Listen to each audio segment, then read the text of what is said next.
এরে মাটির মানুষ, মাটির মতো নরম হইয়া চলো। কয়দিনের গরম ভাব দিয়ে চলবা। গরম ভাব দেখাইয়া নমরুদ টিকতে পারে নাই, সাদ্দার টিকতে পারে নাই, কারুন টিকতে পারে নাই, আবু জাহাল টিকতে পারে নাই। এক এক করে সব বিদায় হয়ে গেছে। ও আল্লাহর বান্দারা, এখনো সময় আছে, নবীর মোহাব্বতে তরিকাটা গলার মালা বানাও।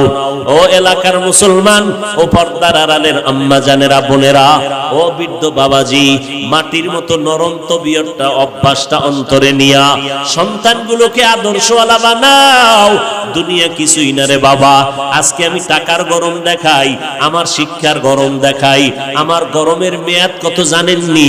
আমার বক্তাগিরির একটা গরম আছে, আমার মতো বড় কণ্ঠওয়ালা বক্তা বাংলাদেশে নাই। এই যে গরম গরম ভাব দেখাইয়া চলবো, এই গরমের মেয়াদ কত? আজরাইল আসা পর্যন্ত। আজরাইল যখন এসে হাজির হয়ে যাবে, তখন তিনটা সাদা কাফন আমার জন্য রেডি হয়ে যাবে। কে বক্তা, কে শ্রোতা, কে ইমাম, কে মুক্তাদি, কে ডাক্তার, কে রোগী, কোনো ভেদাভেদ থাকবে না। তিনটা সাদা কাফনের প্যাকেটে আপনিও যাইবেন, আমিও যাব। ওই প্যাকেটটা বানাইয়া যখন বাঁশবাগানে কবরের মধ্যে রেখে সবাই চলে যাবে, ওই কবরে কোনো ফেরেশতা জিজ্ঞাসা করবে না তুমি কয় নাম্বারের নেতা, কয় টাকার মালিক, তোমার বাড়ি গাড়ি কেমন, শিক্ষাগত যোগ্যতা কেমন। আমি হাফিজুর রহমানকে যেই প্রশ্ন করবে, আপনাকে সে একই প্রশ্ন করবে।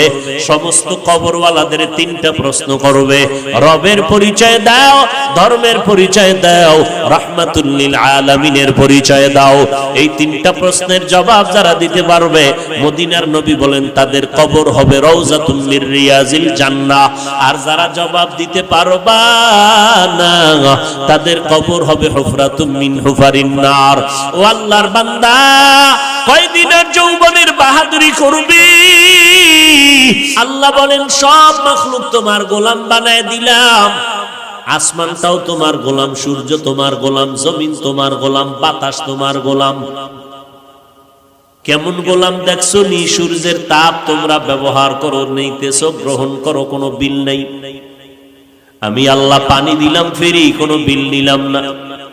আমি আল্লাহ বাতাসটাও ফ্রি করে দিলাম, কোনো বিল চাইলাম না রে গোলাম। মাটির সৃষ্টির মানুষগুলো তোর সম্মান দিলাম সবার উপরে বাড়াইয়া। আর এই সম্মানটা যদি ধরে রাখতে পারো, আমি আল্লাহ ওয়াদা করলাম তোরে দুনিয়াতেও বাদশার চেয়ারে রাখবো, পরকালেও তোরে বাদশার চেয়ার দিয়া বিনা হিসাবে জান্নাত দিব। আর এই বাদশাহী যদি চাও, তোমার এই ঐতিহ্যকে ধরে রাখো। আর ঐতিহ্যকে যদি ধরে রাখতে চাও, তাহলে মাটির গর্বের মানুষ, মাটির দিকে তাকাই একটু নজর করো।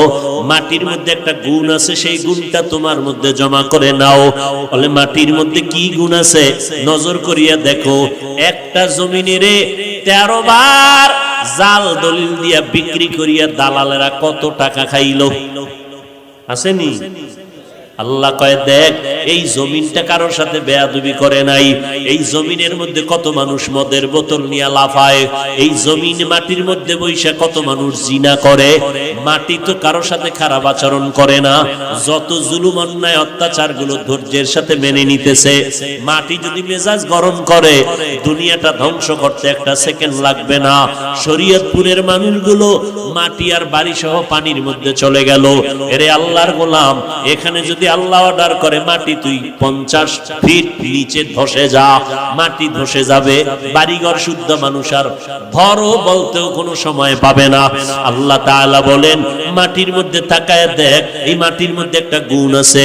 এই মাটি যত জুলুম করা হয়, কারো সাথে খারাপ আচরণ করে না, বরং নিজের ধৈর্যের পাহাড় হইয়া সব মেনে নেয়। ও মাটির মানুষ, তোমার মধ্যে এই গুণটা অর্জন করো। তুমি গরম মেজাজ দেখাইও না, মাটির মতো নরম হইয়া জমিনে চলো।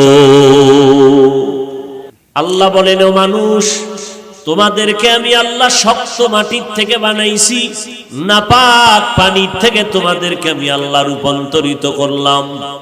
ওই নাপাক পানিটাকে 40 দিন করে আমি আল্লাহ ফেরেশতার মাধ্যমে মেহনত করাইলাম। নাপাক পানি 40 দিনের শোধনের কারণে ওটা রক্ত জমাট রক্ত হয়ে গেল।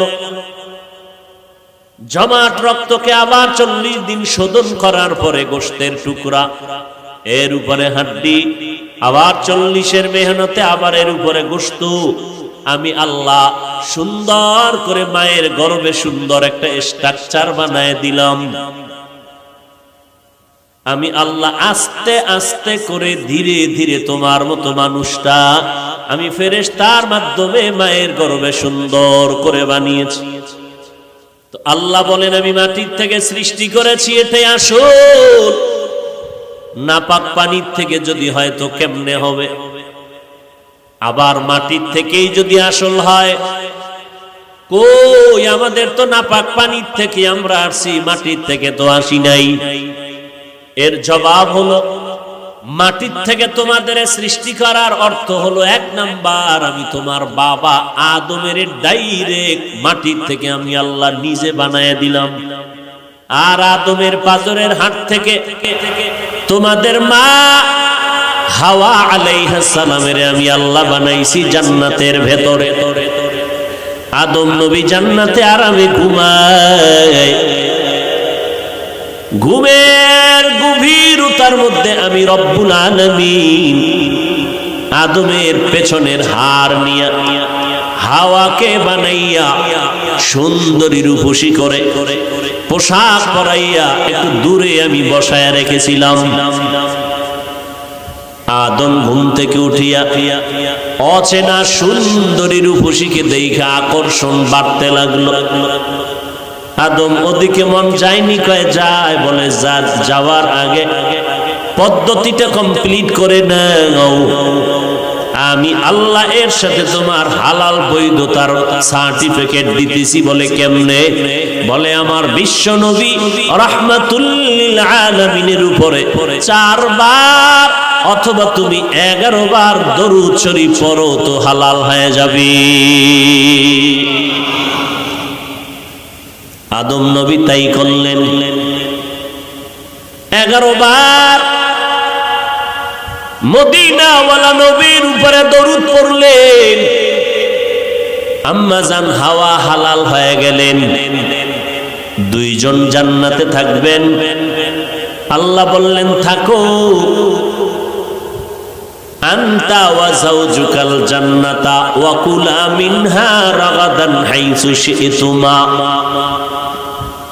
মনে যখন যা চায় জান্নাতের ভেতরে বিচরণ করো আর খাও, তবে সাবধান।